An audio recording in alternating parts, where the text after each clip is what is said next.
Sounds of the Bahamas. ZNS Network presents The Bahamas Tonight.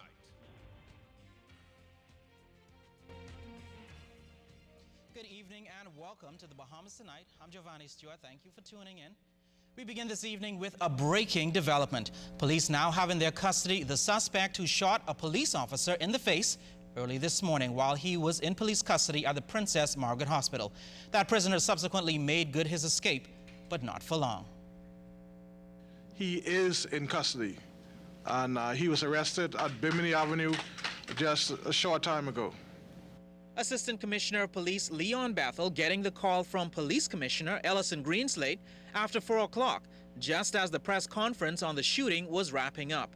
The ordeal alarming for Health Minister Dr. Perry Gomez, who promises to do all in his power to prevent a similar occurrence.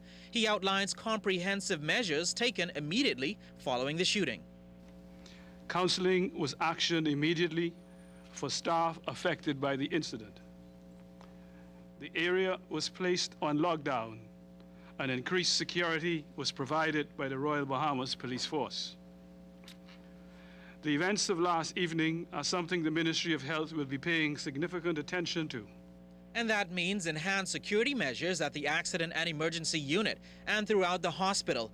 ACP Bethel talks about the new permanent measures now in place. As of this moment, we have placed 2 well-armed police officers, well-trained police officers to provide security at the Princess Margaret Hospital.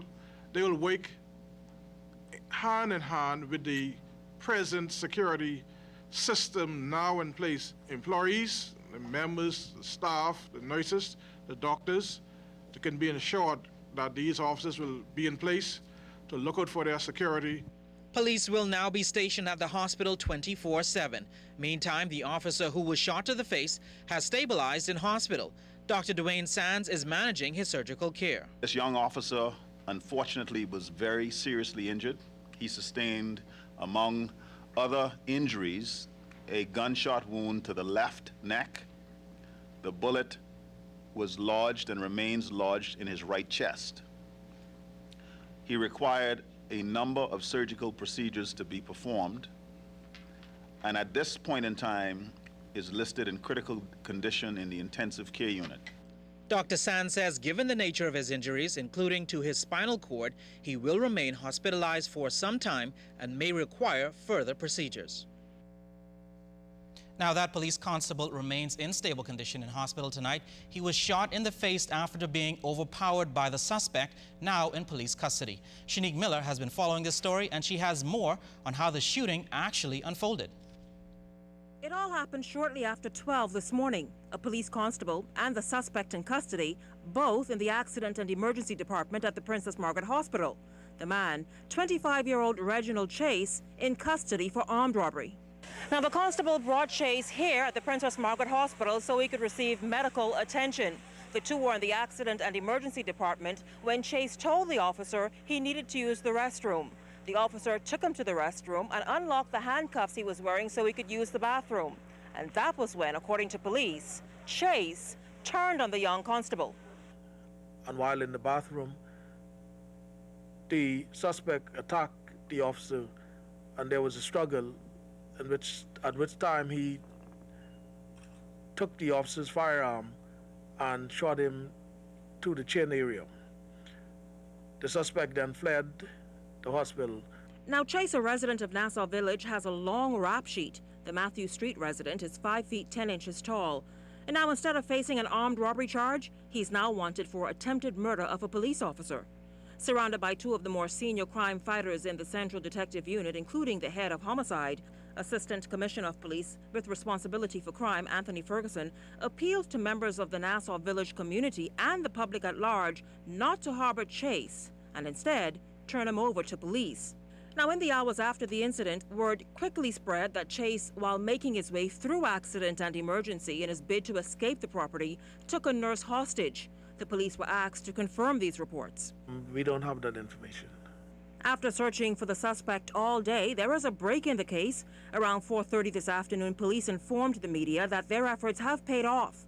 Reginald Chase has been captured and is now in police custody.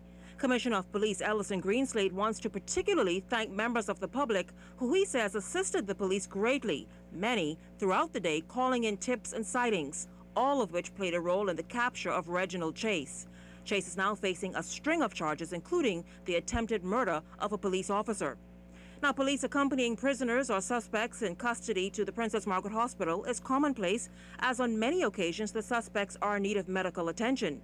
Asked whether they will revise their operations, Ferguson withheld comment as investigations into this latest incident is still ongoing.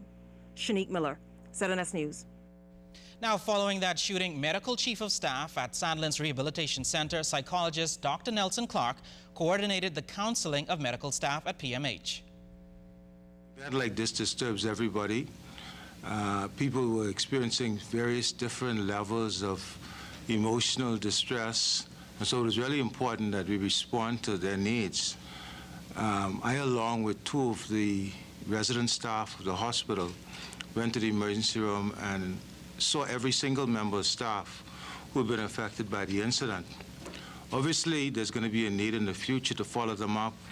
There's going to be a need to address the needs of those other persons who work in the emergency room, who may not have even been on duty at the time, but who may also feel a sense of vulnerability, and who may also have various concerns about safety and security. There were reports of medical staff not working following the event, but Medical Chief of Staff at the Princess Margaret Hospital, Dr. Jeffrey Penniman, says though shaken up, all medical staff have reported for duty. He urged patients seeking non-urgent medical care to go to clinics to help to ease the load at the accident and emergency unit. These are not cases for accident emergency. That is, they are not accidents and they are not emergencies.